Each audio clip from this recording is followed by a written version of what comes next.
Doa seperti lagu yang kami nyanyikan, kamilah bangsa terpilih.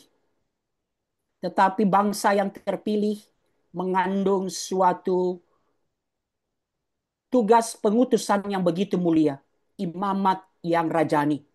Bagaimana kami menjadi imam bagi dunia ini, menyaksikan Kristus. Bagaimana kami menyaksikan Kristus menjadi perantara supaya Kristus dikenal oleh dunia ini. Kerajaan Allah dihadirkan. Kami telah sama-sama belajar dari kisah para rasul. Misi Allah menjadi misi umat Allah. Pertama-tama menjadi misi para rasul. Dan tentu itu berlanjut bagi kami, misi gereja saat ini. Maka malam ini kami akan kembali sama-sama belajar bagaimana pergerakan misi Allah di dalam kisah para rasul. Dan itu menjadi pelajaran bagi kami saat ini. Bagaimana kami terpanggil, terhisap di dalam misi Allah. Menghadirkan kerajaan Allah dengan menyaksikan Kristus dimanapun kami ditempatkan. Berfirmanlah bagi kami secara khusus melalui GCLC yang terakhir pada kisah para rasul ini. Kiranya Tuhan kembali gerakkan kami. Apa artinya kami bangsa terpilih? Kami dipanggil dan terhisap di dalam misi Allah. Berfirmanlah bagi kami ya Tuhan. Ini kami anak-anakmu telah siap mendengar. Dalam nama Yesus kami berdoa. Amin.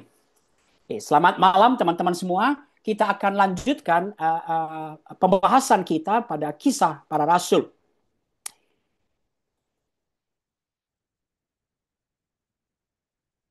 Oke, Oke, saya mulai dari ayat kunci yang merupakan pola kisah para rasul dan syarat. Ada kata bila mana. Jadi kita tahu sepanjang saya sudah mengambil satu kesimpulan sepanjang kisah para rasul bagaimana misi Allah bergerak. Syaratnya satu, bila mana Roh Kudus berkuasa, bila mana Roh Kudus memimpin, dan itu yang kita lihat dalam kemudian kehidupan para rasul dan mereka yang para murid, orang-orang percaya yang terus mengerjakan misi Allah pada waktu itu. Nah, Kisah 1 ayat 8 ini sekaligus menjadi pola. Kita sudah menyelesaikan sampai pasal 7. Pasal 7 betul-betul selama 13 diperkirakan 13 sampai 15 tahun Injil masih seputar Yerusalem dan Yudea. Dan apa yang kemudian membawa kepada penggenapan dari kisah 1 ayat 8. Agenda Allah ini dan menarik. Allah lakukan, Allah dorong umat Allah melalui penganiayaan. Melalui satu hal yang sulit. Jadi kita masuk pada bagian kedua, peluasan Injil ke seluruh Palestina. Nah, kisah 1 ayat 8 lalu kemudian menarik tentu sekali lagi saya katakan bahwa pasal dan ayat bukan diilhamkan itu diberikan kemudian namun sehingga membuat kisah 1 ayat 8 dan penggenapannya kisah 8 ayat 1 Injil itu keluar Yerusalem dan Yudea itu karena penganiayaan. Nah, penganiayaan membuat yang hebat mengakibatkan diaspora tersebar jemaat Allah dari Yerusalem. Siapa mereka yang tersebar dan bukan rasul-rasul? Ayat 1 kita tahu kecuali para rasul tidak tersebar. Sehingga respon jemaat yang tersebar ini adalah memberitakan Injil itu ayat 4. Dan menarik, ini menjadi salah satu pernyataan penting sebenarnya dalam kisah para rasul. Bahwa misi Allah tidak hanya misi para rasul, tetapi kemudian misi setiap orang percaya. Pernyataan penting adalah mereka yang tersebar itu menjelajahi seluruh negeri dan memberitakan Injil. Siapa mereka? Bukan para rasul. Mereka adalah orang-orang awam dan memberitakan Injil dan ini menjadi satu kunci dalam perkembangan Injil dalam sejarah gereja. Ketika setiap orang percaya, bahkan ketika mereka tersebar karena penganiayaan dan mereka memberitakan Injil kemanapun mereka pergi. Nah, kita masuk sekarang. Salah satu jemaat itu, yaitu diaken. Salah satu dari 7 diaken yang dipilih, yaitu Filipus. Nah, kita masuk pada pelayanan Filipus. Kemana Filipus? Filipus pergi memberitakan Injil di satu kota di Samaria. Itu kita lihat pasal 8 ayat 4 sampai 13. Dan kita lihat Filipus memberitakan Injil Kristus di suatu kota Samaria. Dan banyak yang menjadi percaya dan dibaptis. Termasuk Simon. Walaupun kita tahu Simon si tukang sihir itu nanti itu mau memanipulasi Injil. Dan baru nanti akan dinyatakan ketika Petrus dan Yohanes datang. Jadi terjadi sukacita besar, bahwa sukacita besar terjadi setiap kali terjadi pertobatan. Orang-orang berpaling dari dosa dan datang kepada Allah. Nah, setelah mendengar apa yang terjadi di Samaria, lalu para rasul di Yerusalem kemudian mengutus Petrus dan Yohanes pergi ke Samaria. Dan ini nanti penting. Mengapa sebenarnya harus Petrus dan Yohanes yang ke sana?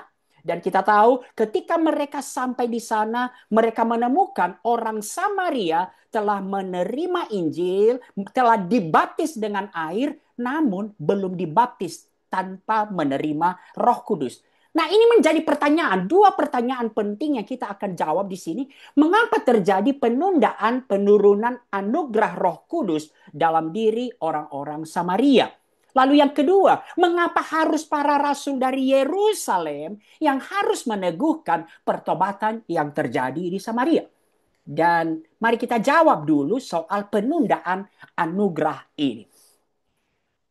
Dalam beberapa denominasi menggunakan ini kemudian sebagai satu alasan bahwa adanya baptisan Roh Kudus setelah baptisan pertobatan. Namun saya tidak akan masuk ke situ, saya akan melihatnya bahwa penundaan penurunan anugerah Roh Kudus dalam diri orang-orang Samaria ini bersifat historis dan bukan suatu kejadian yang terus-menerus terulang. Kenapa? Inilah kali pertama penginjilan dilakukan di luar Yerusalem, di luar orang Yahudi. Orang Samaria itu adalah orang Israel yang sudah bercampur darahnya, yang bermusuhan dengan orang Israel, yang sudah dianggap najis. Nah, argumen sedikit, kita keluar sedikit, baptisan Roh Kudus ini hanya 2 terjadi dalam kisah para rasul, sehingga tidak bisa dijadikan dasar sebagai satu doktrin. Lihat ya. Argumen ini bahwa baptisan Roh Kudus adalah anugerah yang diterima setelah seseorang lahir baru. Berarti 2 peristiwa, sebenarnya hanya 2. Kisah 2 dan kisah 8. Kita tahu dalam kisah 2 sebelumnya murid-murid sudah menerima Roh Kudus ketika mereka bersama Yesus. Lalu, kenapa kemudian terjadi mereka menerima baptisan Roh Kudus? Dan inilah yang menjadi dukungan juga pola ini pada kisah 8. Nah, apa ini? Ini semua adalah awal dari era baru. Lihat ya. Kisah 2, betul para murid sudah lahir baru. Kenapa kemudian Roh Kudus baru turun setelah Pentakosta? Ini adalah inaugurasi dari era pelayanan Roh Kudus dan inilah Pentakosta.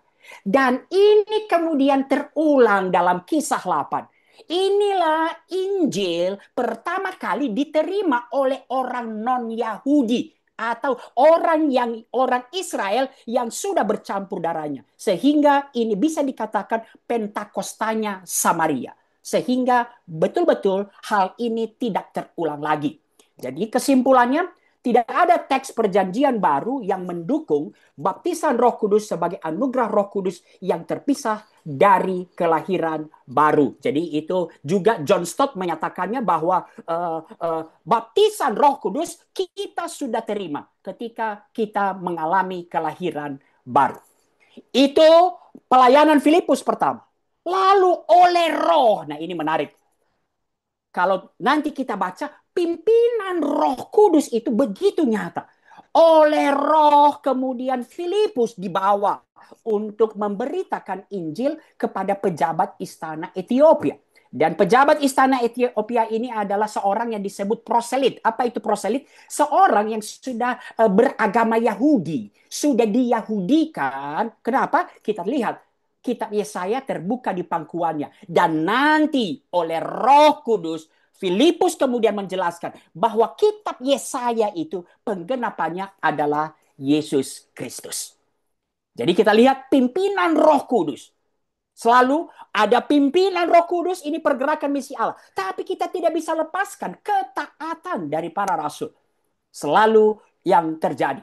Dan kemudian Filipus di akhir ini memberitakan Injil di semua daerah, di daerah Samaria sampai ke Kaisarea. Nah, bagian ini menarik untuk kita lihat. Lukas dengan sengaja menceritakan dua penginjilan yang dilakukan Filipus. Kalau kita lihat, ada perbedaan tentu dari sisi orang. Ini menunjukkan bahwa Injil itu universal kepada semua lapisan masyarakat, pejabat, orang Samaria. Orang Samaria, orang yang sudah beragama Yahudi, walaupun dia bukan orang Israel. Tetapi juga metodenya. Tetapi ada persamaan.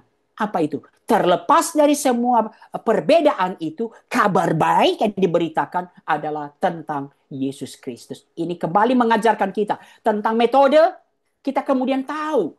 Jadi tidak perlu dipertentangkan. Ada penginjilan massal yang dilakukan kepada orang-orang di Samaria, dan ada penginjilan pribadi yang dilakukan kepada orang Ethiopia. Nah, kita rangkum pelayanan Filipus. Pelayanan Filipus adalah seperti di sini. Lalu kemudian ayat 5 nanti kita temukan lagi. Filipus itu di pasal 21. Dalam kunjungan Paulus ketika mengunjungi Kaisarea. Jadi Filipus kemudian berdiam di Kaisarea. Nah, sekarang kita masuk kepada pasal 9 yang merupakan transisi persiapan Injil ke seluruh dunia, yaitu penganiayaan jemaat oleh Saulus, dan itu membawanya pertobatan dan pelayanannya. Nah, kita tahu peristiwa pertobatan Paulus dapat dikatakan sebagai titik balik dalam kisah para rasul dan sejarah gereja. Dua kali. Jadi Lukas sebagai narator menceritakan pertobatan Saulus dalam kisah 9. Dan nanti diulang oleh Paulus sendiri menceritakan kepada sebangsanya ketika dia ditangkap oleh orang Yahudi, dan nanti dia ceritakan di hadapan pembelaannya, di hadapan Raja Agripa. Ini menyatakan kepada kita betapa penting pertobatan Paulus dalam kisah para rasul. Dan ini yang terus diungkapkan Paulus di dalam berbagai surat-suratnya. Ia tidak pernah lupa, aku pendosa besar, yang dia ungkapkan di dalam 1 Timotius. Tapi itu menjadi teladan bahwa kalau Allah sabar kepada seorang pendosa besar, maka itu menjadi teladan. Tidak ada pendosa yang tidak dapat dijangkau oleh anugerah Allah. Sebenarnya Saulus sudah diperkenalkan sejak awal. Kita tahu dalam penganiayaan Stefanus, inilah aktivitasnya yang kemudian nanti dalam surat Filipi dia banggakan. Inilah kemegahanku dulu. Jadi ketika bertobat, ini kembali betul-betul menunjukkan anugerah. Dia tidak sedang mencari Allah. Dia tidak sedang mencari Yesus Kristus. Hati Saulus dikatakan di pasal 9 masih berkobar-kobar untuk mengancam dan membunuh murid-murid Tuhan. Bahkan ia minta surat kuasa dan mendapat surat kuasa untuk menangkap semua pengikut Yesus Kristus yang disebut pengikut jalan Tuhan di rumah-rumah ibadat Yahudi, dan kemudian menyeretnya untuk dibawa ke Yerusalem. Nah, dalam semangat yang berkobar-kobar inilah kemudian dia berjumpa. Kita udah sama-sama tahu dia berjumpa dengan Kristus Yesus yang mengidentifikasi diri kepada orang-orang yang teraniaya, orang-orang Kristen yang dianiaya oleh Saulus. Tuhan Yesus jelas memiliki rencana bagi Saulus. Anugerah ini, dia menyuruh Saulus pergi ke kota Damsik, dan inilah yang menjadi dasar kerasulan Saulus yang kemudian kita kenal menjadi Paulus, ini juga dasar Injil yang diberitakannya berulang kali. Jadi dalam semua suratnya, ia terus menyatakan ini. Rasul oleh kehendak Allah. Di Galatia mengatakan, Injil yang aku beritakan, aku menerimanya melalui penyataan Yesus Kristus. Dalam surat Korintus dia mengatakan, iya, Yesus Kristus yang bangkit itu menampakkan diri kepada aku. Lalu kita lihat dalam pertobatan itu Tuhan menggunakan seorang nabi yaitu Ananias yang diutus kepada Paulus yang awalnya takut. Aku ketika dinyatakan Tuhan takut karena tahu ini penganiaya jemaat. Dan dari pelayanan Ananias kemudian kita tahu tugas dari Saulus. Apa itu? Yesus berkata kepada Ananias, orang ini yaitu Saulus adalah alat pilihan bagiku untuk memberitakan namaku di hadapan bangsa-bangsa lain serta raja-raja dan orang Israel. Jadi, seringkali kita hanya melihat Saul Paulus itu hanya sebagai Injil bagi non-bangsa Yahudi. Tidak. Pengutusannya adalah dinyatakan bangsa-bangsa lain, raja-raja, dan orang-orang Israel. Itulah yang menjadi pola pelayanan Rasul Paulus. Selalu kemanapun dia pergi, yang dia cari pertama adalah jembatan yang mudah. Apa itu? Datang kepada orang Yahudi. Mencari rumah sembahyang orang Yahudi. Dan ketika dia mendapatkan penolakan orang Yahudi, lalu kemudian itulah tanda dia akan memberitakan Injil kepada bangsa-bangsa. Nah, pengutusan juga sudah disampaikan konsekuensinya. Kemarin ada pertanyaannya, mengapa kita tidak seperti Paulus saat ini? Bukankah kita juga sudah terus dinyatakan kita diundang ke dalam misi Allah?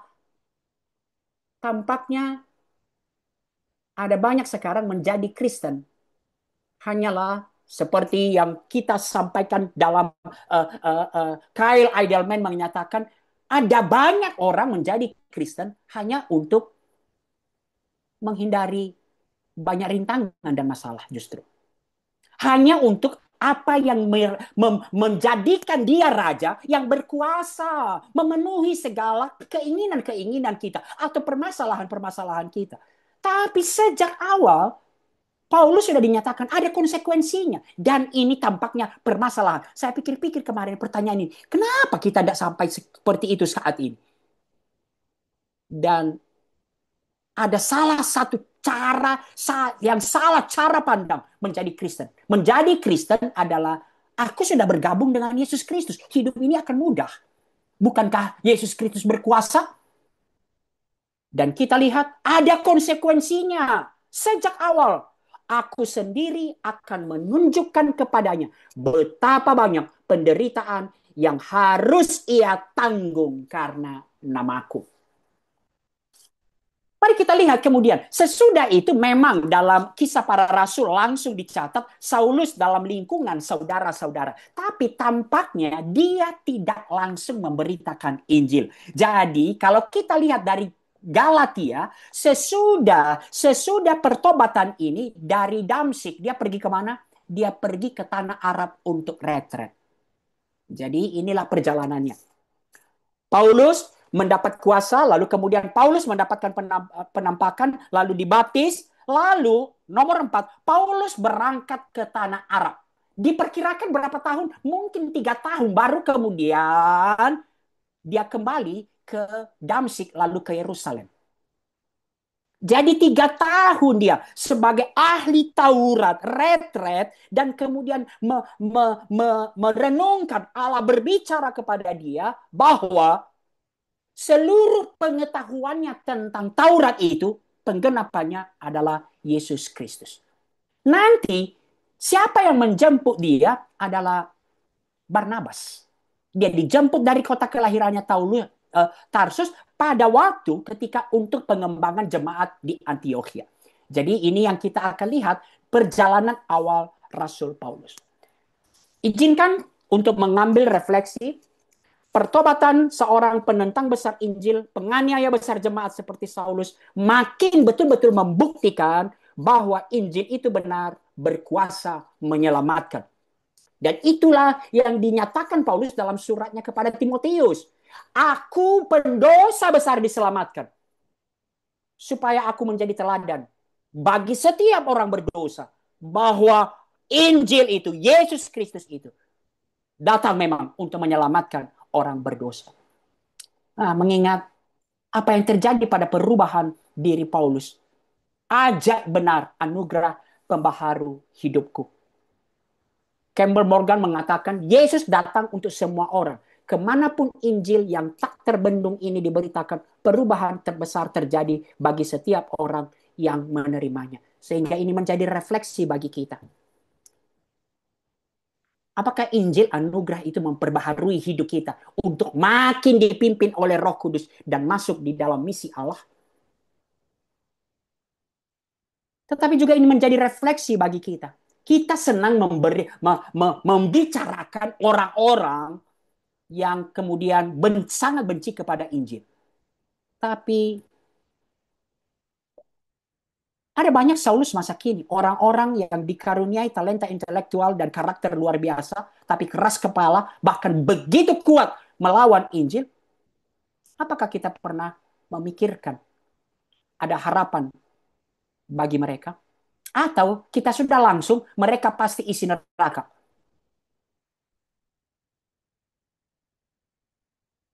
Bagian ini kemudian ditutup dengan rangkuman perkembangan Injil.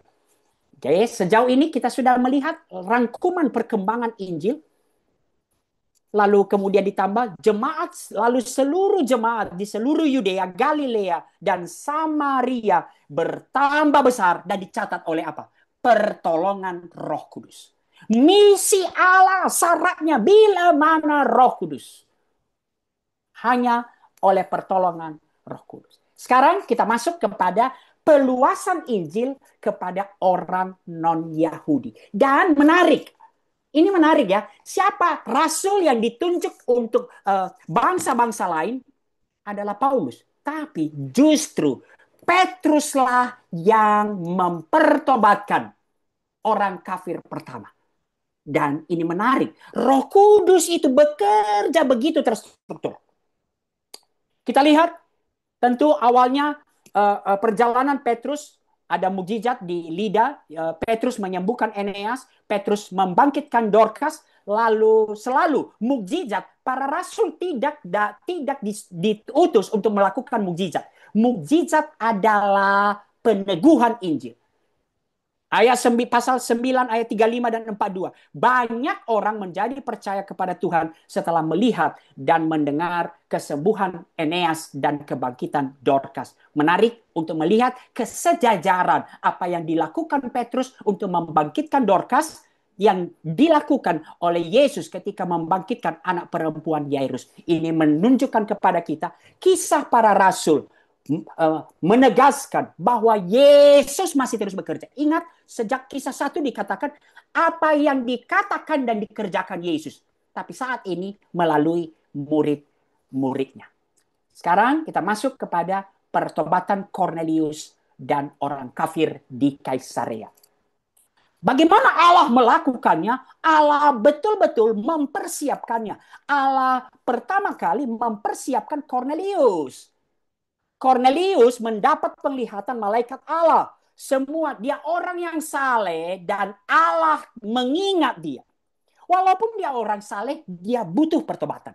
Dia harus percaya kepada Yesus Kristus. Lalu oleh malaikat Allah ia diminta memanggil Simon yang berada di Yope. Allah mempersiapkan Petrus.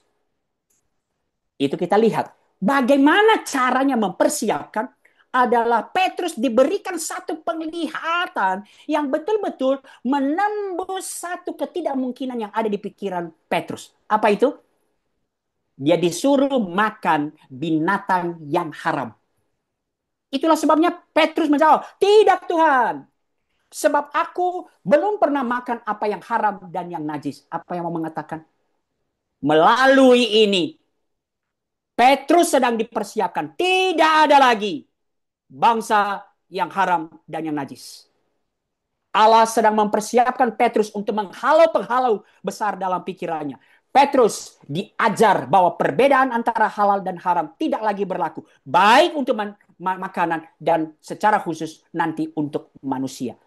Dan inilah ketika kemudian mereka berjumpa dan saling menceritakan di rumah Cornelius, lalu kemudian ketika Cornelius menceritakan kepada Petrus apa yang terjadi, yang disampaikan kepadanya, maka Petrus bertobat dalam pemikiran rasialnya. Petrus mengambil kesimpulan, oh Allah tidak membedakan orang. Ini kesimpulan.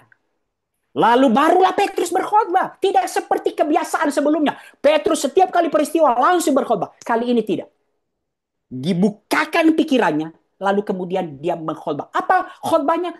Jelas, kehidupan Yesus, kematian dan kebangkitan Yesus, lalu kemudian penghakiman yang akan dilakukan oleh Yesus. Dan ketika berkhotbah, Roh Kudus turun. Menarik, inilah Roh Kudus bekerja. Kita tidak boleh batasi. Di pasal 2, Roh Kudus turun sebelum Petrus berkhotbah. Di pasal 8, Roh Kudus turun sesudah Petrus berkhotbah. Di pasal 10, Roh Kudus turun saat Petrus sedang berkhotbah. Jangan batas-batasi pekerjaan Roh Kudus. Allah memegang kendali atas pemberitaan Injil. Roh Kudus dicurahkan kepada orang-orang yang tidak bersunat. Dan menarik, Roh Kudus itu begitu bekerja secara terstruktur. Lukas menyebutkan bahwa Petrus membawa 6 orang saksi, yaitu dari golongan bersunat, teman-teman sebangsanya. Kenapa? Ini nanti penting dalam ketika dia diminta pertanggungjawaban. Lalu Petrus di situ tinggal beberapa hari. Dan ini menunjukkan tentu dia makan bersama, mungkin mulai makan-makan yang ada minyak-minyak yang haram. Nah, semua terjadi pertobatan. Jadi ini tidak hanya pertobatan Cornelius, tapi pertobatan rasial dari Rasul Petrus. Untuk apa ini? Nanti kita akan lihat di bagian akhir. Apa Roh Kudus sedang mengerjakan kesatuan gereja. Allah adalah penginjil agung yang berkuasa mengatur perjumpaan yang tampaknya kebetulan. Kalau sebelumnya Filipus dan sida-sida Ethiopia, lalu sekarang Petrus mempertemukan Petrus dengan Cornelius yang tidak pernah terbayangkan bahkan oleh Petrus sendiri. Kiranya refleksi ini, teman-teman, Allah mengarahkan Petrus untuk bergerak, menembus sekat-sekat, menyeberangi batas-batas ras, budaya, dan agama dalam memberitakan Injil. Bagaimanakah catatan dalam kisah para rasul ini menyemangati Anda dalam misi memberitakan Injil? Kiranya melampaui segala batas-batas yang kita lakukan dalam kehidupan, dalam pikiran kita, itu menembus itu. Nah, ketika kembali ke Yerusalem, rasul-rasul dan saudara Yudea mendengar, dan ketika Petrus tiba di Yerusalem, orang-orang Yahudi, para pejabat, golongan yang bersunat, meminta pertanggungjawaban. Hei, kenapa memberitakan Injil? Kenapa membaptis orang-orang kafir? Nah, lihat ya. Petrus menjelaskan segala sesuatu yang terjadi. Terutama bahwa Roh Kudus telah turun. Kalau Roh Kudus sudah turun, maka bagaimana mungkin kami tidak membaptis? Lalu ini penting. Petrus menyatakan ke-6 orang yang pergi bersamanya, yaitu orang golongan orang bersunat, menjadi saksi peristiwa itu. Petrus tidak ingin menentang Allah dengan menolak memberikan baptisan air kepada mereka yang telah dibaptis dalam Roh. Dan apa hasil dari penjelasan Petrus? Menarik. Ini dia.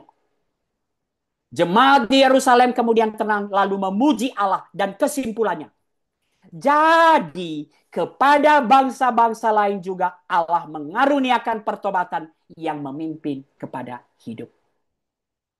Mengapa penting Rasul Paulus yang harus mempertobatkan orang kafir pertama ini akan menembus satu batasan yang akan menjadi halangan gereja kalau bukan Petrus yang melakukannya. Lalu kemudian kita lihat pasal 11 ini dilanjutkan dengan Antiokhia menjadi pusat penginjilan kepada orang kafir melalui Paulus dan Barnabas. Lukas kembali mencatat bahwa karena penganiayaan setelah Stefanus dihukum mati mulai tersebar. Maka sama seperti tadi, awalnya mereka hanya memberitakan Injil kepada orang Yahudi. Lalu kemudian ketika ada orang-orang yang orang Siprus, orang-orang yang tidak berbahasa Yahudi datang, lalu mereka mulai memberitakan Injil di kepada orang-orang Yunani bahwa Yesus adalah Tuhan dan tangan Tuhan menyertai mereka. Sejumlah besar orang menjadi percaya dan berbalik. Karena begitu besar pekerjaan Tuhan, lalu gereja di Yerusalem kemudian mengutus Barnabas kembali. Datang Barnabas, lalu kemudian Barnabas tidak cukup. Lalu dia panggil Paulus dari Tarsus. Inilah yang tadi kita lihat pelayanan Paulus.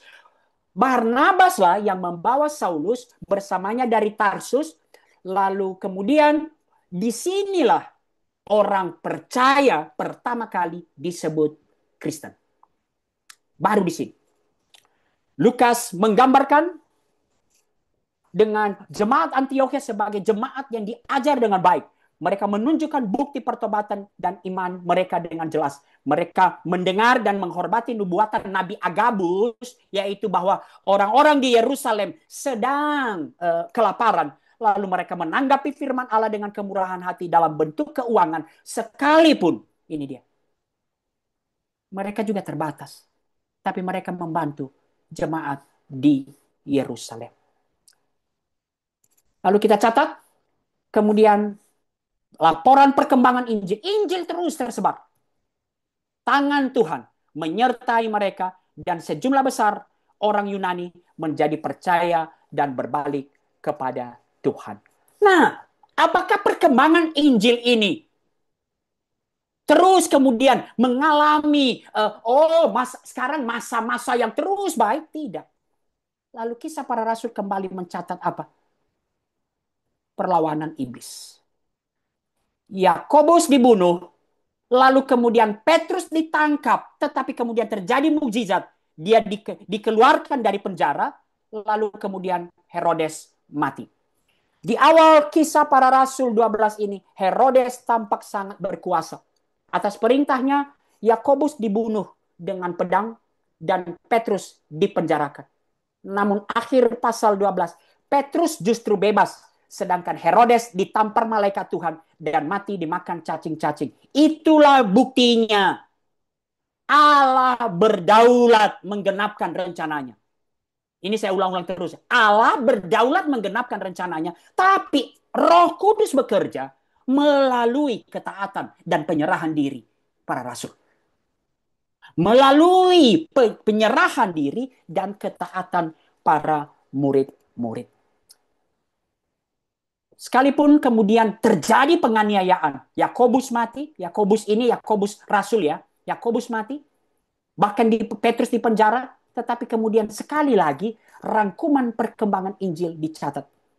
Yakobus mati, Petrus bebas, lalu kemudian Herodes mati, dan Lukas menyatakan firman Allah makin tersebar dan makin banyak didengar orang. Ini sekali lagi, ini misi Allah. Maka kuasa Allah, kuasa Roh Kudus yang terus menggerakkan misi Allah melampaui misi manusia. Kuasa Allah menggagalkan rencana perlawanan jahat manusia dan menggantikannya dengan rencananya sendiri seturut kehendaknya. Sejauh ini makin kita terus lihat. Melampaui segala tantangan yang ada, kita lihat laporan kemajuan. Firman Allah makin tersebar dan makin banyak didengar orang. Sekarang kita rangkum pelayanan Petrus sampai saat ini. Ini dalam kisah 8, Petrus diutus untuk mengkonfirmasi, meneguhkan hasil pelayanan Filipus. Dan kemudian barulah Roh Kudus turun. Dalam kisah 9 dan kisah 10, Petruslah yang kembali menyatakan, mempertobatkan orang kafir pertama.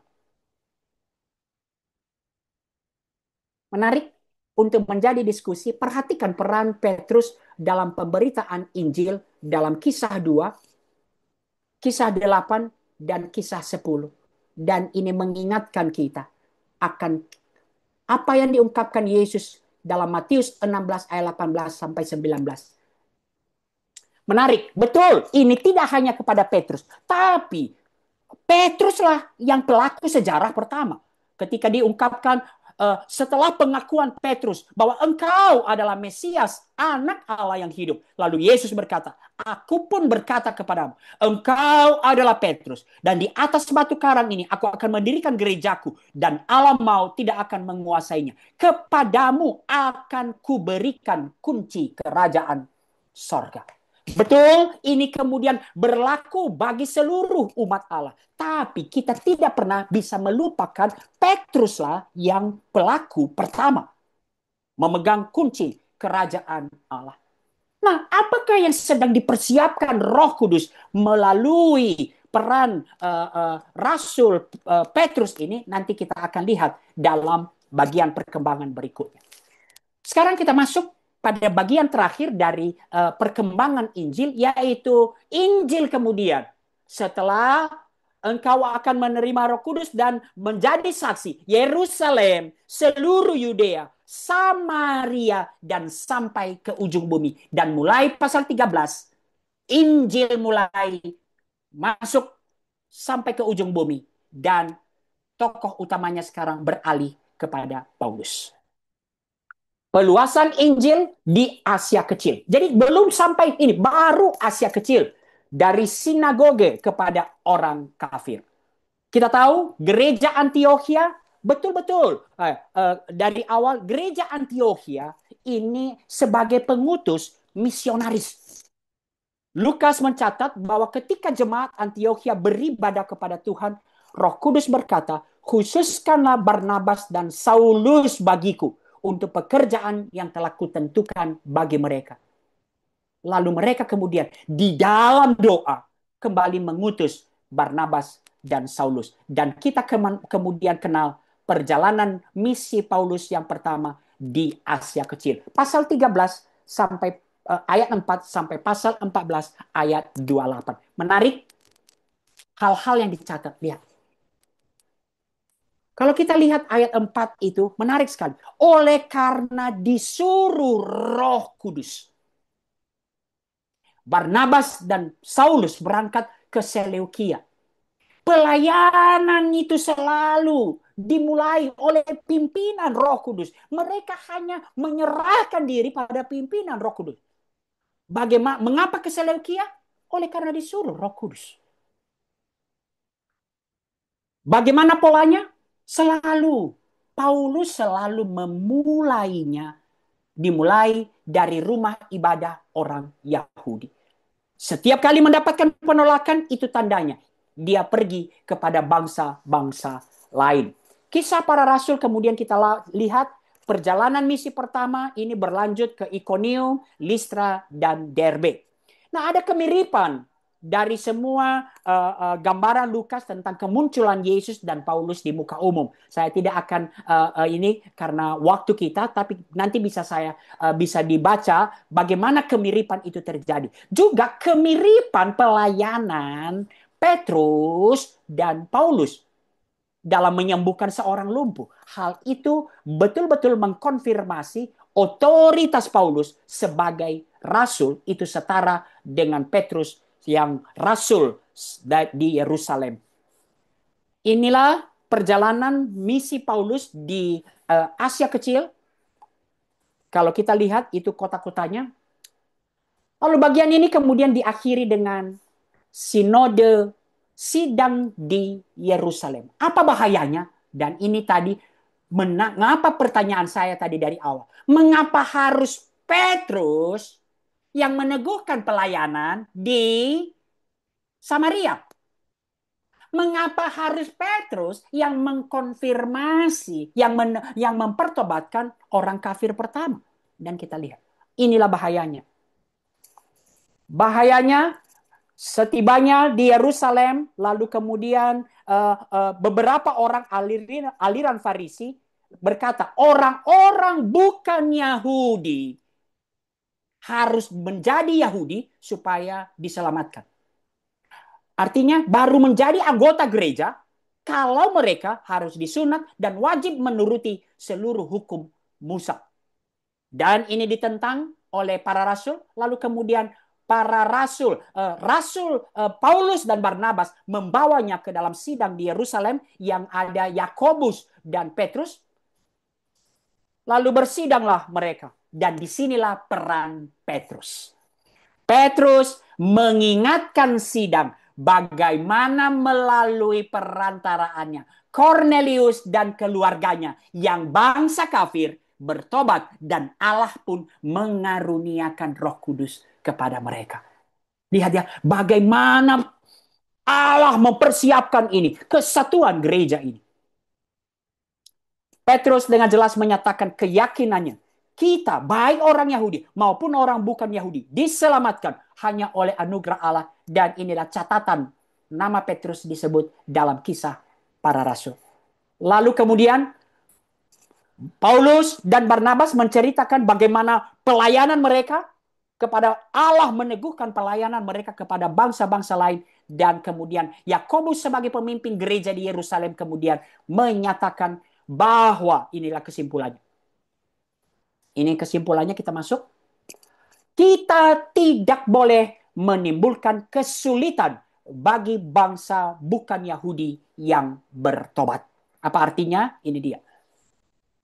Allah sama sekali tidak membeda-bedakan antara kita dengan mereka sesudah ia menyucikan hati mereka oleh iman. Sebab itu aku berpendapat kita tidak boleh menambahkan kesulitan bagi mereka dari bangsa-bangsa lain yang berbalik kepada Allah. Apa artinya? Bangsa-bangsa non-Yahudi tidak perlu harus menjadi Yahudi dengan sunat dan mengikuti hukum Taurat Musa supaya diselamatkan. Supaya menjadi anggota gereja. Di sini tadi yang saya ungkapkan. Roh Kudus betul-betul mempersiapkan, mengerjakan kesatuan gereja. Pertama, dalam Kisah 8, dengan latar belakang permusuhan di antara orang Yahudi dan Samaria, Roh Kudus kemudian mencegah perpecahan gereja dengan sengaja menunda penurunan Roh Kudus sampai Petrus datang. Lalu dalam Kisah 10, mengapa perlu Petrus yang harus mempertobatkan orang kafir pertama? Dan ini menjadi kemudian dalam sidang Yerusalem, Petrus telah dipersiapkan Allah untuk berperan penting mewujudkan kesatuan gereja. Hasil yang baik ini kemudian disusul dengan satu hal yang ironi. Apa itu? Konflik antara Barnabas dan Paulus. Ini menarik ya. Padahal Barnabas loh yang membawa Paulus. Tapi itulah kelemahan manusia. Mereka ribut gara-gara Yohanes Markus. Yohanes Markus ini adalah pernah meninggalkan pelayanan. Ini anak mama ini. Pernah meninggalkan pelayanan. Balik dia ke Yerusalem. Gak tahan penderitaan. Lalu ketika mereka mau berangkat, Paulus tegas. Gak bagus membawa orang yang pernah meninggalkan pelayanan. Tapi Barnabas itu, Markus ponakannya Barnabas. Dia bawa. Saya tidak akan menyatakan di sini, tapi kalau kita lihat surat-surat para rasul kemudian, khususnya surat dia Timotius, terjadi rekonsiliasi. Paulus bahkan di akhir hidupnya dia berkata, jemputlah Markus, sebab pelayanannya penting bagiku. Dan rekonsiliasi ini penting. Siapakah Markus itu kemudian? Dialah penulis Injil Markus. Menarik ya? Orang yang pernah meninggalkan pelayanan. Ada ruang anugerah. Dan menjadi penulis, dipakai Tuhan secara luar biasa. Lalu kisah ini juga didukung oleh satu yang tampaknya ironis. Apa itu? Timotius disunat. Paulus meminta Timotius disunat supaya orang-orang Yahudi mau mendengarkan pengajarannya. Tampaknya ironis, tapi ini tidak, lihat ya. Dalam kasus ini, sunat bukan menjadi kewajiban, melainkan sarana untuk memuluskan pemberitaan Injil. Ini bagaimana Paulus melayani. Ini salah satu ciri misi pergerakan misi Allah adalah melayani kontekstual. Hal ironi ini ditutup dengan rangkuman perkembangan Injil lagi. Demikianlah jemaat-jemaat diteguhkan dalam iman dan makin lama makin bertambah besar jumlahnya. Lihat, Ini pimpinan Roh Kudus. Kendati terjadi peristiwa yang ironis, pemberitaan Injil terus berkembang.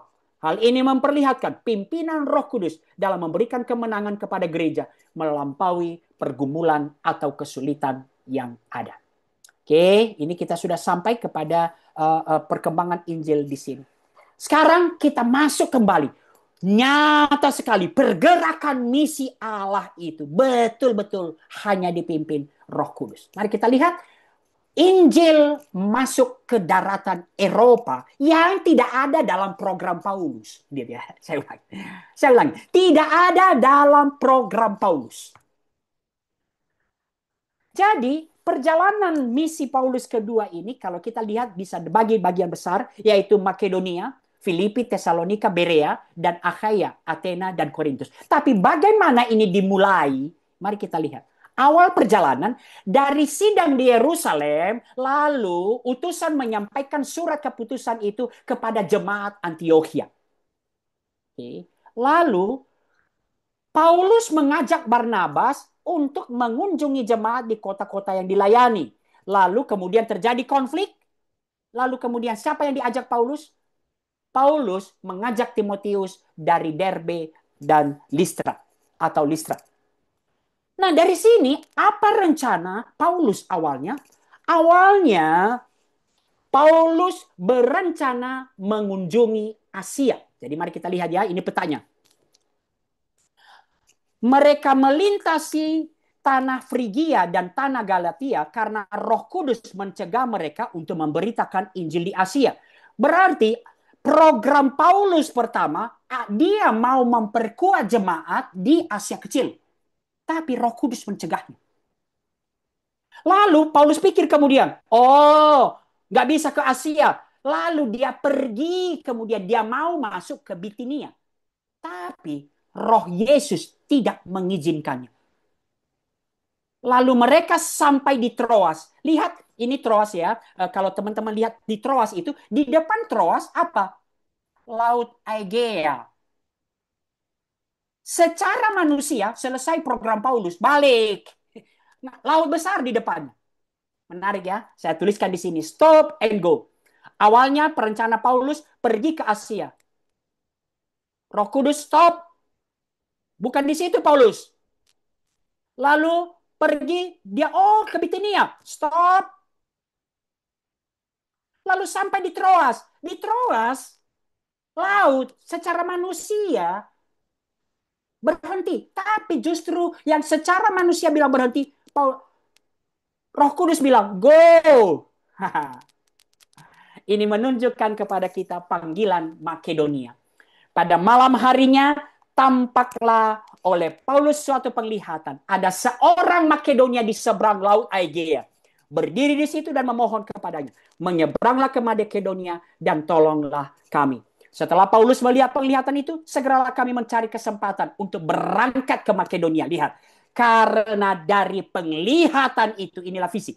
Kami menarik kesimpulan bahwa Allah telah memanggil kami untuk memberitakan Injil kepada orang-orang di Asia. Ini memberikan kepada kita satu arti penting apa yang kita sebut misi Allah. Kisah ini mengajarkan misi atau pelayanan yang digerakkan oleh visi, diperjuangkan dalam misi, dan strategi yang dipimpin Allah sendiri. Visi melampaui good intention. Lihat ya. Nah, apakah memberitakan Injil di Asia hal yang baik? Hal yang baik. Tapi Tuhan bilang, no, bukan ke situ. Apakah memberitakan Injil di Bitinia hal yang baik? Hal yang baik. Tapi Tuhan bilang, no.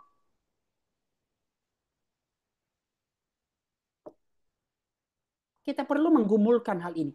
Inilah bicara panggilan. Saya sering kali berbicara tentang visi. Apa itu visi? Adalah gambaran masa depan. Visi tentu harus didukung oleh misi. Dan misi itu diwujudkan dengan strategi. Dan menarik pada bagian ini secara cepat. Visi selalu dari Allah. Tentu harus diwujudkan. Lihat. Setelah melihat visi itu, segeralah kami cari kesempatan untuk pergi berangkat ke Makedonia. Bagaimana berangkat ke Makedonia? Baru kita pikir strategi.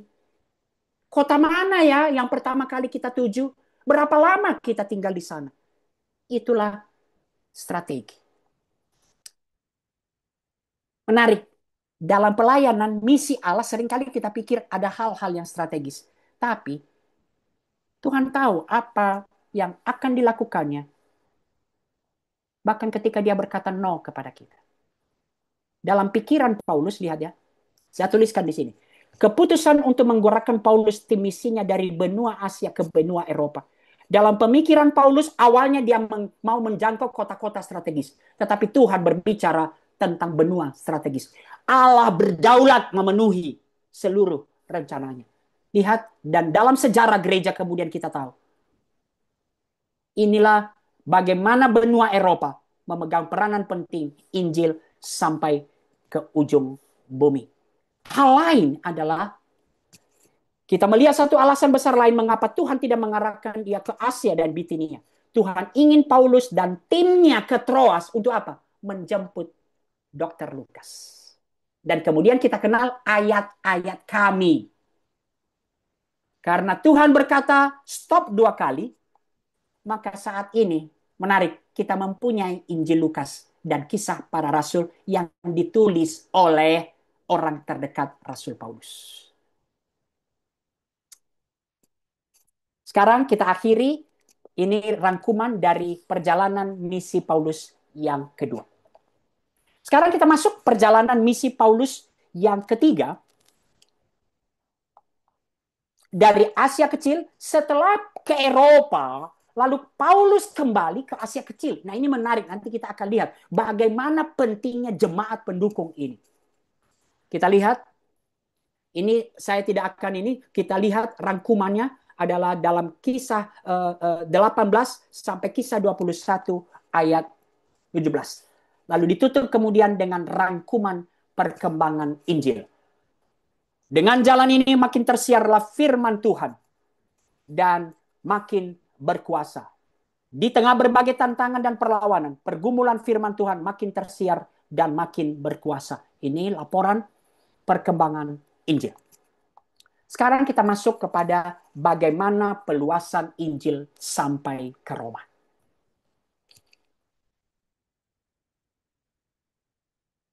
Betul. Sejak awal Paulus memang berencana pergi ke Roma. Kenapa dia berencana ke Roma? Dan kita melihat kisah 19. Mari kita lihat kisah 19 itu perlu betul-betul dicatat atas dorongan Roh Kudus. Kisah 19 ayat 21. Setelah semuanya itu atas dorongan Roh. Paulus bermaksud pergi ke Yerusalem melalui Makedonia dan Akhaya. Lalu dari situ aku harus melihat Roma. Menarik sekali. Paulus berpindah dari satu tempat ke tempat lain hanya pimpinan Roh Kudus.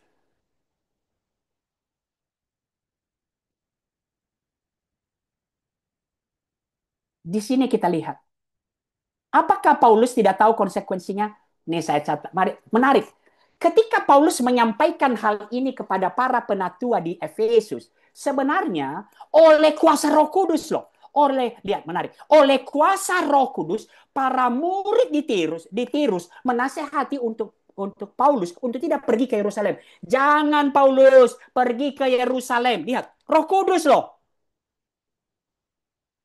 Oleh pimpinan Roh Kudus, para murid di Tirus menasihati Paulus. Bahkan di Kaisarea, seorang nabi bernama Agabus juga memperingatkan Paulus oleh pimpinan Roh.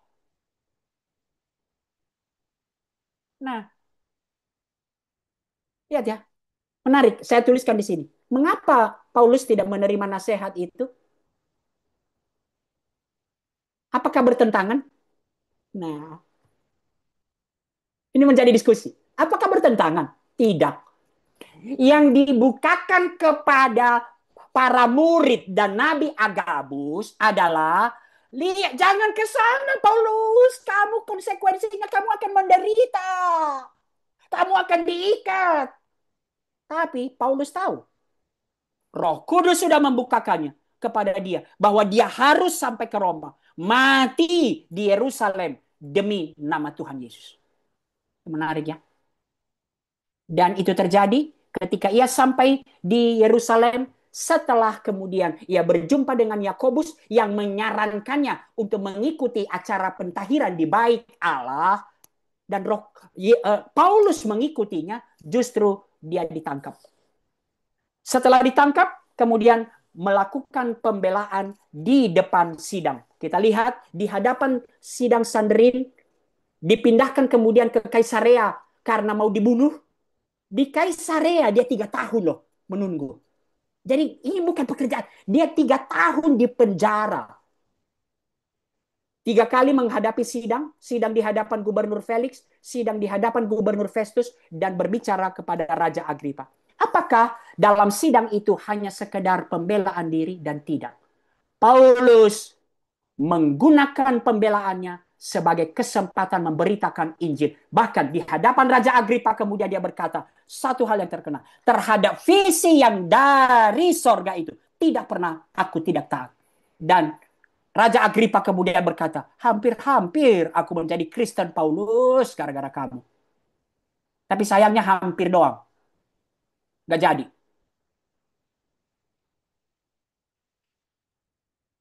Dari kisah 22 dan kisah 26, bagaimana menyatakan kepada kita satu pola pemberitaan Injil. Bagaimana kita memberitakan Injil, dan Paulus memberikan satu teladan kepada kita. Ceritakan pekerjaan Tuhan yang telah menyelamatkan dan merubah hidup. Itulah ketika di hadapan bangsa Yahudi kisah 22, bangsa-bangsanya, dia hanya menceritakan mengapa aku begini. Aku lagi kejar-kejar orang Kristen. Lalu aku berjumpa malam itu dengan aku berjumpa dalam perjalanan ke Damsyik, aku berjumpa dengan Yesus. Lalu aku buta, aku begini. Semua dia hanya mencerita. Dia ulang itu di hadapan Raja Agripa. Dalam kisah 26. Maka ini refleksi. Hati yang mau memberitakan Injil, adakah?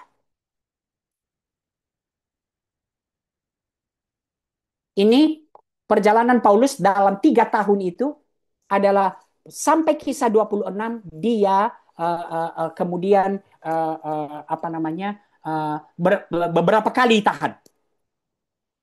Inilah dia di penjara dalam sebelum dibawa ke Roma. Setelah kemudian sidangnya diputus bahwa dia harus dibawa ke Roma karena dia naik banding, lalu masuk kepada perjalanan ke Roma, dan nanti di bagian akhir saya akan singgung ini. Inilah perjalanan Paulus ke Roma dengan berlayar dengan kapal. Dan Paulus sampai di Roma, apa yang dia lakukan? Pertama kali dia datang dan pergi kepada orang Yahudi. Kepada orang Yahudi lebih dulu, tetapi kemudian setelah orang Yahudi, ada yang percaya, ada yang menolak, lalu kemudian bagian itu ditutup dengan kisah para rasul, ditutup dengan Paulus memberitakan kerajaan Allah dan mengajar tentang Yesus di Roma selama 2 tahun penuh dalam tahanan rumah. Inilah tahanan pertama, dia di penjara pertama di Roma. Menurut sejarah gereja, dia kemudian dibebaskan, lalu ditangkap kembali, lalu kemudian itu penjara bawah tanah, dan kemudian lahirlah surat 1 Timotius, 2 Timotius, dan kemudian kepalanya dipenggal. Ini laporan kemajuan Injil sampai saat ini. Kita masuk pada beberapa bagian refleksi. Mari kita lihat beberapa hal yang kita lihat selain hal-hal yang sudah saya sampaikan tadi. Mari kita lihat bagaimana beberapa poin dalam pergerakan misi Allah yang menjadi pembelajaran kepada kita pada hari ini.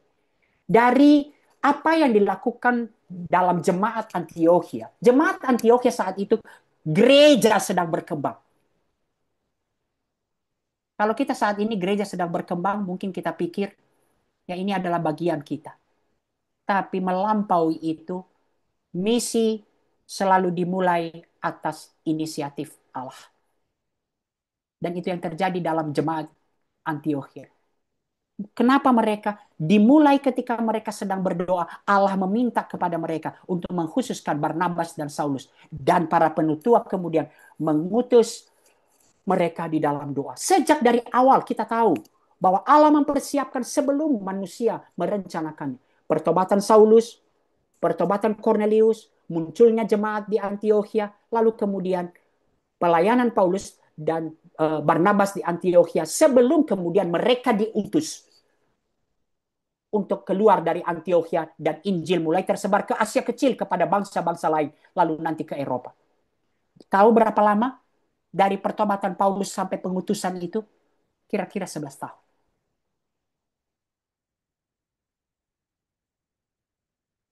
Kiranya menjadi refleksi bagi kita, misi apa yang sedang Allah siapkan saat ini. Kita juga belajar sama-sama bagaimana mereka melakukan misi yang strategis. Perhatikan, kota-kota yang dikunjungi dan tidak dikunjungi. Itu terus menunjukkan pertanyaan kepada kita. Jelas diungkapkan pimpinan roh. Tapi mengapa kota-kota ini dikunjungi? Lalu di kota-kota yang dikunjungi, mereka setiap kali punya kesempatan, mereka menginvestasikan waktu untuk tinggal di sana. Di Korintus dan di Efesus. Di Efesus lah yang paling lama. Lalu mari kita terbuka. Misi pergerakan ini misi Allah. Maka Allah sendiri yang menentukan apa yang menjadi panggilan kita. Melakukan misi dengan terbuka terhadap intervensi Allah. Tadi kita sudah sama-sama belajar dari panggilan Makedonia. Lalu melakukan misi secara kontekstual. Saya ambil contoh, perhatikan isi khotbah Paulus kepada kelompok Yahudi di sinagoge, kepada orang Yahudi, bagaimana Paulus berkhotbah? Paulus selalu berkhotbah menghubungkan. Kalau kepada orang Yahudi yang mengenal kitab suci, dia menyatakan, kitab suci itu semua penggenapannya adalah Yesus Kristus. Tapi kepada orang Athena yang tidak punya kitab suci, dia berkhotbah menggunakan ada tulisan-tulisan kepada dewa yang tidak kami kenal. Dan dia berkata, dewa yang tidak kalian kenal itulah Yesus Kristus. Menggunakan jembatan-jembatan yang ada. Tetapi meskipun kemasannya berubah, inti Rasul Paulus tidaklah pernah berubah. Yaitu Yesus Kristus. Melakukan misi dengan visi pemuridan. Jadi betul, ada hal-hal, ada yang Paulus beritakan Injil lalu kemudian dia pergi karena tidak memungkinkan. Tapi selalu kita lihat dalam seluruh perjalanan para rasul, kenapa selalu Rasul Paulus berusaha mengunjungi kembali jemaat yang sudah dirintisnya? Kenapa? Untuk menolong pertumbuhan rohani jemaat. Bahkan di Korintus tinggal 1,5, 1,5 tahun, dan di Efesus tinggal sampai 3 tahun.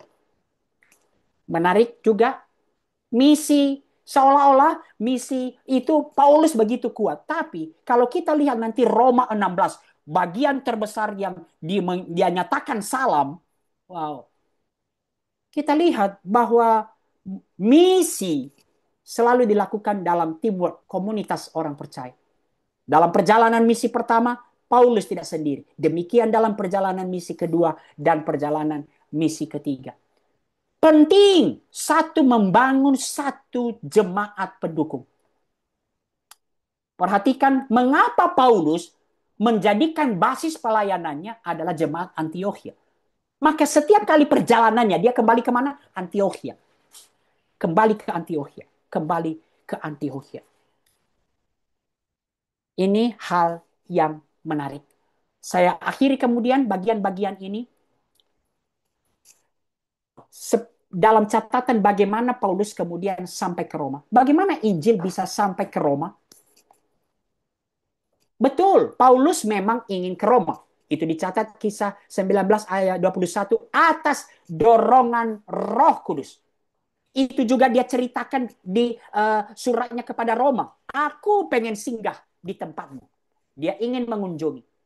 Namun, rencana Paulus mengunjungi Roma jauh di luar apa yang kemudian dia bayangkan. Allah mengirim Paulus ke Roma jauh melampaui apa yang Paulus rencanakan. Paulus dikirim ke Roma sebagai tahanan. Dan rangkaian peristiwa-peristiwa yang di luar dugaan. Saya tuliskan di sini. Peristiwa demi peristiwa yang bahkan sepertinya membuat Paulus dapat sampai ke Roma mustahil. Kenapa? Waktu dia ke Yerusalem sebelum mau menuju Roma, justru dia ditangkap oleh orang-orang Yahudi. Di sana dia dipukuli, diikat dengan rantai dan ancaman pembunuhan. Tapi Tuhan meloloskannya. Lalu kemudian dalam persidangan, Paulus di persidangan seharusnya berulang kali dinyatakan bahwa Paulus seharusnya bebas. Karena orang-orang Yahudi, Paulus seharusnya bebas, tidak menjadi hukuman. Seharusnya dia tidak perlu dihukum dan tidak harus sampai ke Roma. Namun inilah cerdik seperti ular dan tulus seperti merpati. Paulus naik banding sebagai warga negara Roma dan itulah yang menghantarnya sampai ke Roma menghadap kaisar. Dalam perjalanan, dalam pelayanan ke Roma, terus diperhadapkan dengan ancaman tenggelam, kapal pecah dan kandas. Ancaman dibunuh oleh prajurit karena prajurit takut. Mereka melarikan diri ketika kapal kandas. Udah terdampar di Pulau Malta, apa yang terjadi? Memang mereka disambut oleh gubernur. Tapi digigit ular beludak dan orang ngomong, pasti mati lu. Tapi tidak mati. Nah, pemeliharaan Allah terus berlangsung. Allah hadir di sana. Kuasa dari tempat yang maha tinggi meneguhkan. Membuat sang pelayan tidak menyerah. Tapi ini secara paradoks saya lihat ya. Roh Kudus terus bekerja melalui ketaatan dan penyerahan diri sang pelayan. Itulah yang diteguhkan kepada penglihatan yang dari sorga itu. Tidak pernah aku tidak taat. Apakah Paulus, mungkin ada pertanyaan, apakah Paulus tidak takut? Saya pikir Paulus takut. Tahu dari mana? Kan kita lihat. Peneguhan dari Tuhan tidak pernah terlambat. Kisah 23 ayat 11. Pada malam berikutnya Tuhan datang berdiri di sisinya dan berkata kepadanya, teguhkanlah hatimu. Apa artinya? Paulus takut. Sebab sebagaimana engkau dengan berani telah bersaksi tentang aku di Yerusalem, demikian jugalah engkau harus bersaksi di Roma. Ketika di kapal, udah kapal tenggelam, mau karam, udah habis pikiran Paulus, nggak mungkin aku sampai di Roma. Lagi-lagi peneguhan dari Tuhan tidak pernah terlambat. Paulus bahkan menenangkan orang-orang kapal. Tadi malam seorang malaikat dari Allah yang memiliki aku dan yang kusembah berdiri di sisiku dan dia berkata, jangan takut Paulus. Paulus takut? Takut. Engkau harus menghadap kaisar. Sesungguhnya karena rahmat Allah kepadamu, semua orang yang berada bersama engkau di kapal akan selamat.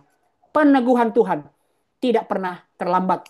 Luput dari kematian ular, disambut baik oleh penduduk Malta, disambut baik oleh gubernur Pulau Malta, kuasa untuk menyembuhkan, bersuka cita dikuatkan oleh jemaat. Paulus diperbolehkan sebagai tahanan rumah, lalu ia memberitakan Injil selama 2 tahun. Dan betul-betul terpenuhilah kisah 1 ayat 8. Paulus sampai ke ujung bumi pada waktu itu, yaitu Roma.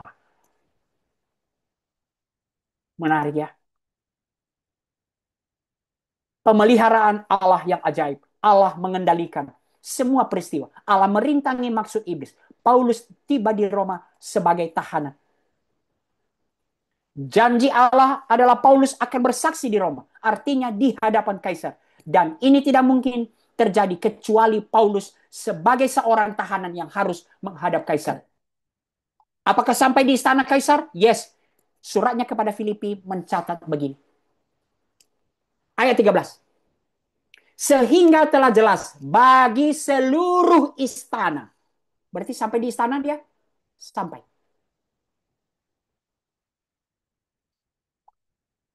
Dalam surat Filipi, lihat.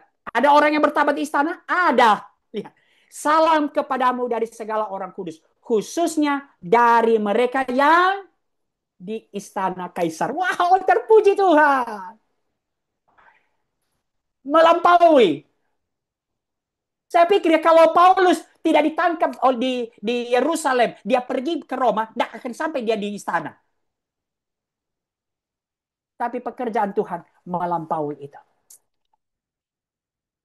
Tantangan, perlawanan, pergumulan, bahaya yang mengancam terus silih berganti dihadapi oleh para utusan Injil. Tetapi Roh Kudus, bila mana Roh Kudus?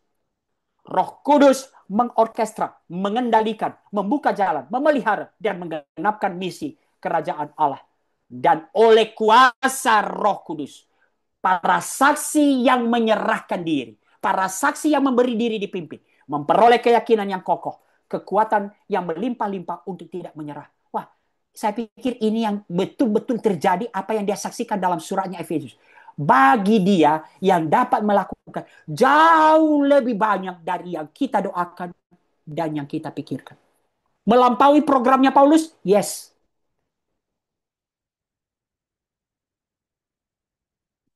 Kuasa dari tempat yang maha tinggi telah memampukan para rasul menjadi saksi bagi kerajaan Allah.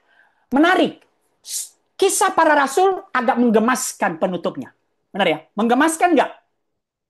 Menimbulkan pertanyaan. Kok berakhirnya begitu sih? Tapi itu membawa kita. Betul. Kisah para rasul memang dibiarkan terbuka. The story never ends. Perjalanan Petrus, Paulus, dan para rasul telah mencapai akhirnya. Tetapi akhir kisahnya menjadi awal bagi kita. Kisah para rasul dituliskan tanpa penutup, dibiarkan terbuka.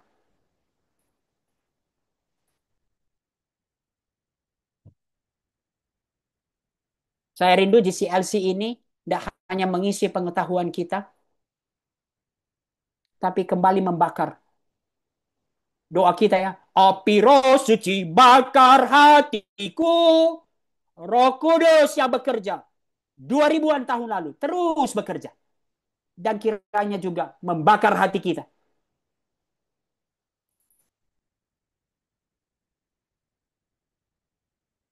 Saya masuk pada bagian akhir. Bagaimana kitab kisah para rasul menguatkan Anda untuk terus berjuang setia memberitakan Injil. Melampaui halangan yang ada.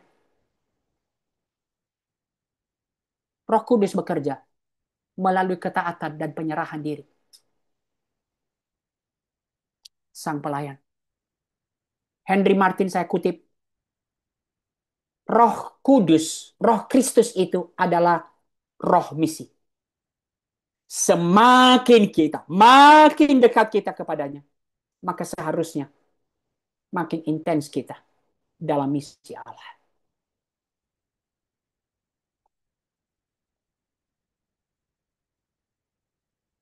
Saya tutup kemudian, apa sebenarnya apa yang dituliskan para rasul, kisah para rasul? Misi Yesus Kristus. Apa yang diajarkan dan dikerjakan Kristus? Yaitu kerajaan Allah. Caranya, saksikan. Bersaksi tentang Kristus. Mungkin kita jatuh bangun. Kita berjuang. Saya juga belum sampai kepada penyerahan diri seperti itu. Tapi kiranya ketika kita makin dekat, makin memberi diri dipimpin oleh Roh Kudus, maka semangat kita, apa bukti dipimpin, dikuasai Roh Kudus, makin intens kita masuk dalam misi Allah. Saya tutup kemudian dengan apa yang dituliskan oleh David Livingstone. Saya tidak akan menilai, memberikan harga pada apapun yang saya punya atau mungkin saya pula, kecuali itu berhubungan dengan misi Allah, misi Kristus, yaitu kerajaan Allah. Kiranya eksposisi dari kisah para rasul itu menolong kita. Pergerakan misi Allah dipimpin. Ini misi Allah dipimpin oleh Roh Kudus. Tapi kita, Allah bekerja, Roh Kudus bekerja melalui penyerahan diri dan ketaatan kita. Kiranya Tuhan memberkati dan menolong kita. Saya kembalikan kepada Julie.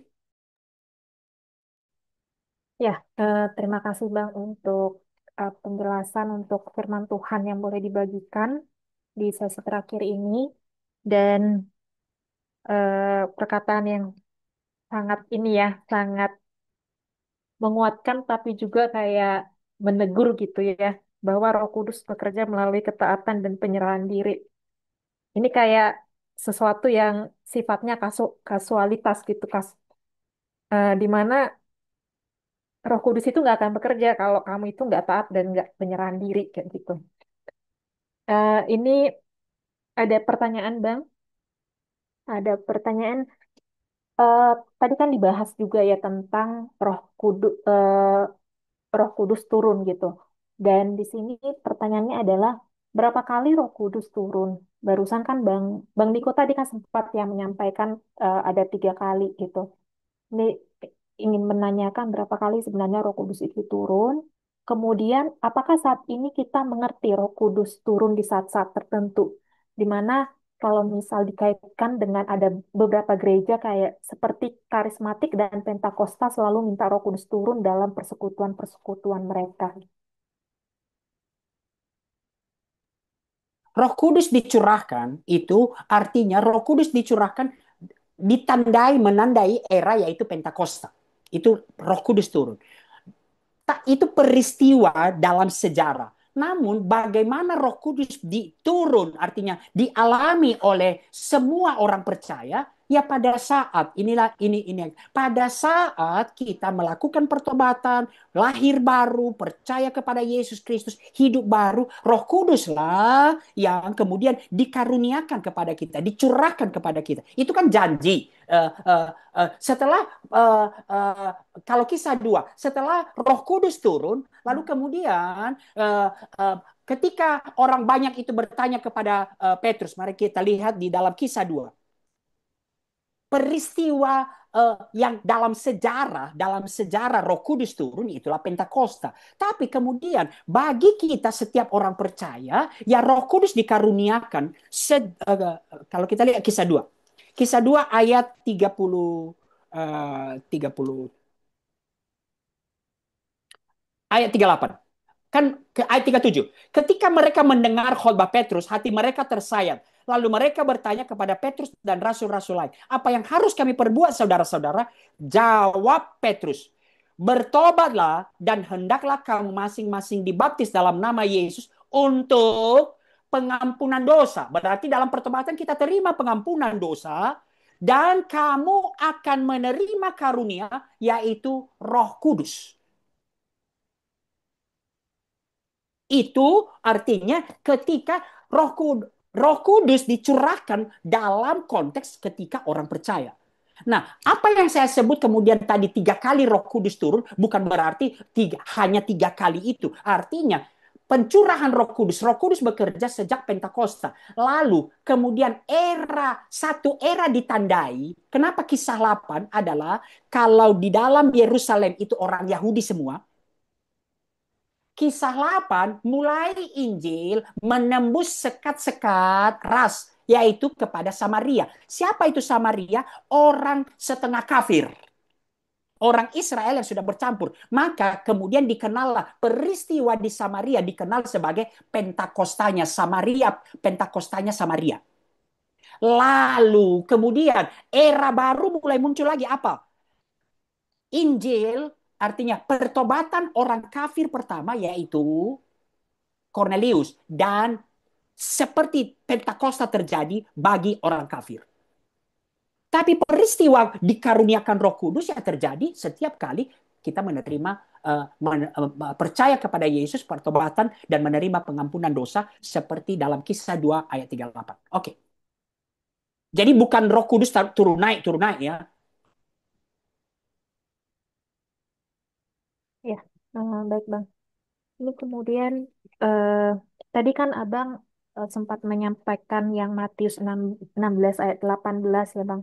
Yang eh, yang Yesus berkata kepada Petrus, "Engkau adalah Petrus dan di atas batu karang ini aku akan mendirikan gerejaku dan alam maut tidak akan menguasainya," dan seterusnya gitu.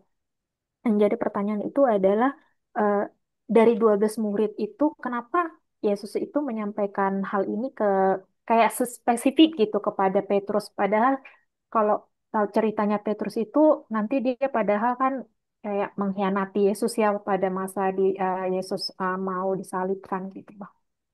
Oke, jadi yang pertama, eh, eh, eh, apa yang Matius 16 kita harus pahami tidak hanya kepada Petrus. Itu pertama. Jadi kan kita lihat di atas kalau kita kembali ke Matius 16. Matius 16, aku berkata kepadamu, engkau adalah Petrus. Di atas batu karang ini aku akan mendirikan gerejaku dalam alam maut. Tidak hanya Petrus, itu bukan hanya personal Petrus. Apa yang diungkapkan di atas batu karang ini adalah di atas pengakuan Petrus yang ayat 16. Jawab Simon Petrus, engkau adalah Mesias, anak Allah yang hidup. Jadi, ini kita harus memahami dalam sejarah tentu siapa istilahnya yang pertama kali pelaku yang menyatakan pengakuan itu adalah Petrus. Dan Yesus menyatakan kepada dia di atas pengakuanmu itu Petrus, oke, maka kemudian aku akan mendirikan gerejaku. Maka itulah yang terjadi kemudian dalam konteks kisah para rasul. Kenapa dia dalam kisah 2, kisah 8, kisah 10. Tapi yang melakukan pengakuan itu kan bukan hanya Petrus. Sampai kita saat ini. Berarti Yesus terus mendirikan gerejanya. Gerejanya terus berdiri di atas pengakuan kita bahwa Yesus Kristus adalah Mesias, anak Allah yang hidup. Tentu, jadi posisi penting Petrus sebagai yang pertama ya jelas. Tapi tidak hanya Petrus. Maka itu berlaku jangankan kepada ke-12 murid-murid yang lain. Sampai ke kita saat ini berlaku kan hal itu. Begitu.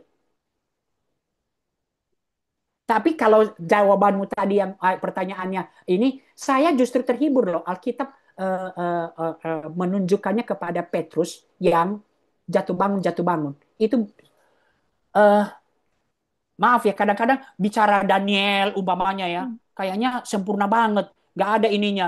Eh, Agak-agak stres saya kalau dikhotbahkan Daniel, tarik napas panjang saya. Tapi Petrus relate dengan kita. Kenapa? Oh, kayak aku itu jatuh bangun. Tapi Tuhan pakai dia loh.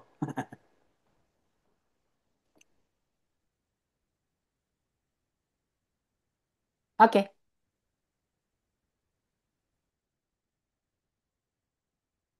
Ya, Bang. Eh, Kemudian tadi juga Abang sempat menyampaikan yang ini ya, bahwa Paulus dalam pelayanan dia itu dia selalu mengusahakan untuk datang kembali ke kota di mana dia mengabarkan Injil gitu, Bang. Nah, di masa-masa sekarang ini kan ada bentuk pekabaran Injil atau pemberita Injil yang sifatnya itu kayak eh, dia mengabarkan Injil di mana saja, misalnya dia pergi kemana dia mengabarkan Injil di situ. Ada yang model seperti itu gitu, Bang. Ini mungkin lebih ke menanyakan, menurut Abang itu gimana ya kalau misalnya kalau kita relate-kan dengan konteksnya yang dilakukan oleh Paulus gitu, Bang. oke. Eh, kan Tuhan bukakan kepada kita kalau Tuhan pergerakan misi Allah selalu dorongan Roh Kudus, ya. Jadi bagian ini menunjukkan kepada kita. Kalau kita belajar dari Filipus, lihat ya, kita belajar dari Filipus, lihat ya, ketika dia ketemu dengan pejabat Ethiopia, sida-sida Ethiopia, sesudah dia penginjilan, bahkan dia ditarik oleh Roh Kudus langsung hilang, dia nggak tahu lagi di mana itu pejabat Ethiopia. Jadi kiranya kemudian dalam konteks kita, dalam konteks pemahaman itu, artinya tentu akan ada komunitas jemaat tubuh Kristus yang akan menolong dia, yang kita nggak tahu dalam anugerah Allah. Nah, itu satu model. Tapi bagian yang juga ditunjukkan adalah bahwa kebutuhan orang yang sudah diinjili untuk kemudian mengalami pertumbuhan dan menjadi pemuridan, itulah yang satu keharusan. Nah, kalau kita, okay, jadi jangan jangan membuat dikotomi kemudian. Kalau kita, oke, okay, memungkinkan untuk melakukan itu, maka itulah hal yang paling baik dan paling ideal. Karena perintah amanat agung kan jadikan murid. Menjadikan murid apa? Ada di atasnya, ajarlah mereka melakukan. Dan mengajar tidak bisa tembak sekali. Ajarlah mereka sampai melakukan loh. ajarlah mereka sampai melakukan. Jadi kalau saya sekarang tanyakan, apakah hal-hal yang kalau apa namanya pelayanan seperti kita, kalau Tuhan gerakkan kita untuk satu konteks pelayanan hanya hanya sekali interaksi, ya sampaikan. Dan kiranya kita doakan kemudian dalam anugerah Allah Tuhan pertemukan dia dengan jemaat komunitas yang lain. Tapi kalau Tuhan lebih bukakan kepada kita satu kesempatan, umpamanya kita tidak bisa memegang dia, tapi kita bisa mengarahkan dia kepada jemaat-jemaat di ini. Kita dorong dia untuk masuk kepada jemaat. Dan kalau memungkinkan, hal yang lebih baik, misi Allah juga akan menumbuhkan sampai pemuridan, ya itulah yang terjadi. Kenapa Paulus sampai 1,5 tahun di Korintus? Kenapa Paulus sampai 3 tahun di Efesus? Itu hal yang menurut saya kita tidak boleh abaikan. Tapi jangan sampai gini nih, pola pelayanan kita hanya hanya satu. Pokoknya aku tukang tukang tembak aja kerjanya. Nah, saya pikir nggak seperti itu.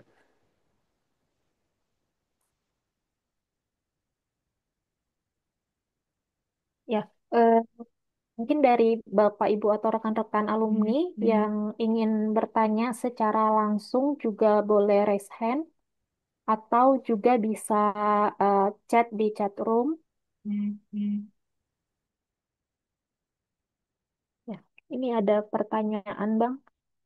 Bang, di kisah para rasul, sepertinya Paulus beberapa kali mengusir roh jahat. Ada di kisah para rasul 13 dan juga 16. Dan dia berhasil mengusir roh jahat itu. Tapi Petrus apakah melakukan pengusiran roh jahat juga? Di sisi lain, banyak mujizat yang dilakukan para rasul mula-mula. Apakah semua rasul bisa melakukan mujizat, Bang? Atau hanya orang-orang tertentu saja? Oke, eh, yang pertama, apakah Petrus tidak mengusir roh jahat? Eh, Kalau konteks yang kita sebut roh jahat itu adalah model kerasukan, tidak dicatat, oke, secara khusus. Tapi bagaimana kalau kita masuk kepada roh jahat? Kan Paulus ya, Petrus yang tahu soal Ananias dan Safira. Dia diberikan kepekaan untuk tahu Ananias dan Safira yang dikuasai oleh iblis lalu kemudian berdusta. Bahkan dikatakan mencobai Allah, mencobai Roh Kudus. Itu Ananias. Lalu Petrus juga yang di kisah 8. Lihat ya, di kisah 8 dia kan ada namanya Simon. Simon si tukang sihir bertobat karena pelayanan Filipus. Lalu kemudian dia minta minta Roh Kudus dia supaya dia dagangkan. Nah, ini nih si Simon ini hati-hati, makanya si yang bernama Simon ini juga nggak baik-baik semua. Mari kita lihat kisah 8. Jadi hal-hal ini dia tahu, Paulus Petrus tahu dikaruniakan karunia itu. Di kisah 8 coba ya, di kisah 8.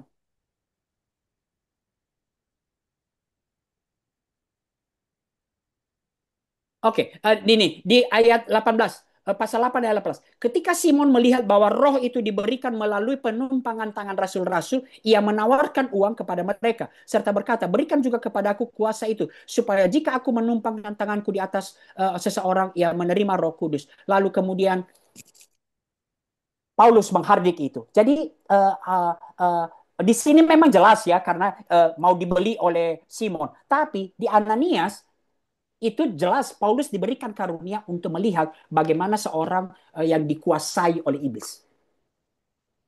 Itu yang pertama. Lalu yang kedua, jangankan para murid, tentu kan ini menarik ya.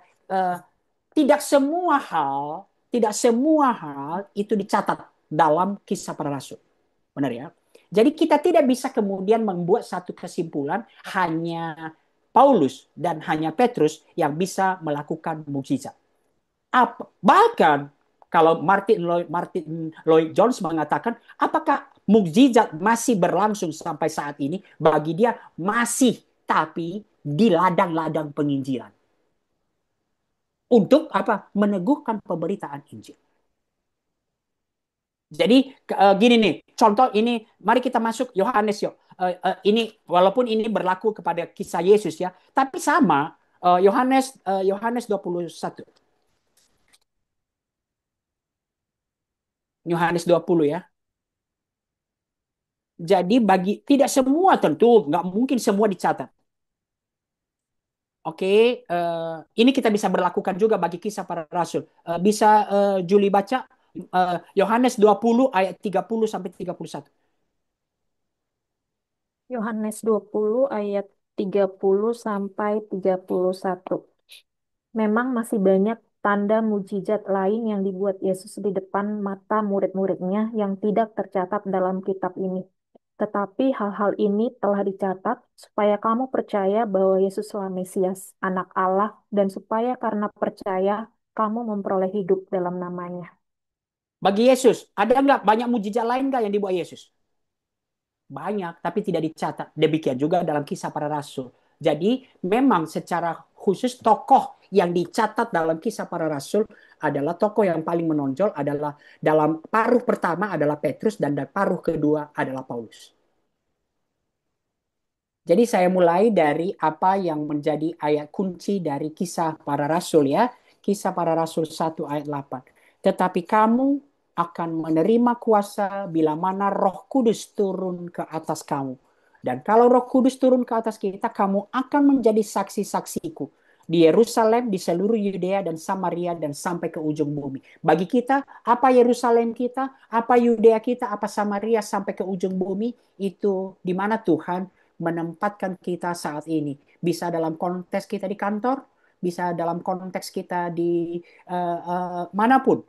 Bahkan hal yang pelajaran penting yang mungkin perlu kita lihat melampaui good intention, melampaui hal-hal yang baik. Kiranya uh, uh, ketika kita berkata misi Allah, maka apa misi yang betul-betul Allah taruh di dalam hati kita? Apa di mana kita dipanggil? Dan di sanalah kita kemudian berangkat dalam ketaatan melampaui kapasitas kita, melampaui bahkan tadi tantangan-tantangan yang ada. Maka uh, kalau kemudian dengan syarat itu, dengan ayat kunci itu, maka saya tutup dengan apa yang dikatakan Henry Martin tadi.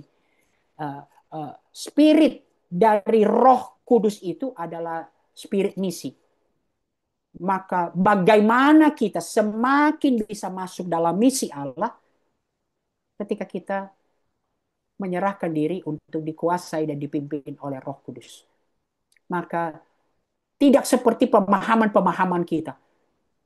Apa bukti dipenuhi, dipimpin, dikuasai oleh Roh Kudus? Bukti dipimpin Roh Kudus itu sejak awal. Itulah doa yang kita belajar sejak pertama kali. Dipimpin Roh Kudus, maka diberikan keberanian untuk memberitakan firman Tuhan, untuk menjadi saksi Kristus. Kiranya itu menjadi berkat yang besar, menjadi satu kerinduan dan komitmen kita melalui pembahasan kisah para rasul ini. Mari kita berdoa.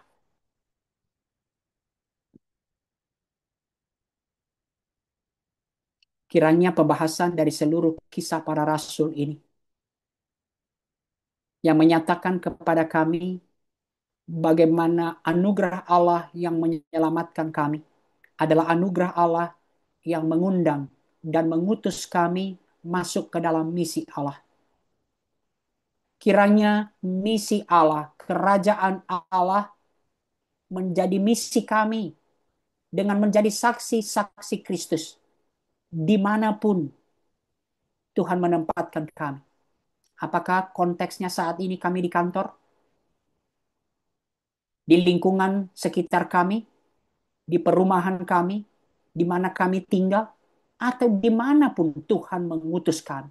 Bahkan bila secara khusus, seperti Tuhan menyatakan panggilan-panggilanmu kepada para rasul, kepada murid-murid.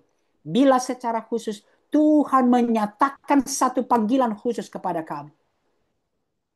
Melampaui kapasitas kami.